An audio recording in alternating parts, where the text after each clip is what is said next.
ፍራንቺስኮ አቼርቢ ለኤሲ ሚላን የመጫወት የልጅነት ህልሙን ሲያሳካ ከቀደመው የበለጠ ከፍ የሚልበት ታላላቅ ስኬቶችን የሚጎናጸፍበት ጊዜው እንደሚሆን ነበር የተጠበቀው።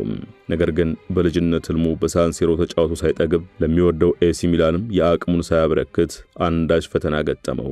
ወቅቱ እንደ አውሮፓውያኑ የዘመን ቀመር 2012 ሲሆን ከዓለም ታላላቅ የእግር ኳስ ክለቦች አንዱ በሆነው ኤሲ ሚላን እየተደላደለ ራሱንም ማሳየት እየጀመረ ባለበት ወቅት ወደ ስታዲየም እየወሰደ ከኳስ ጋር ያስተዋወቀው አባቱን በሞት አጣ።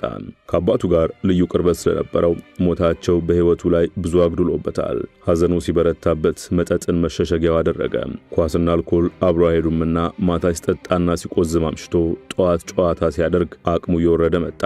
ኤሲ ሚላንም በፍራንቺስኮ አቼርቢ ወቅታዊ ብቃት ደስተኛ ባለመሆኑ ለሌላኛው የጣሊያን ክለብ ጄኗ በውሰት ሰጡት።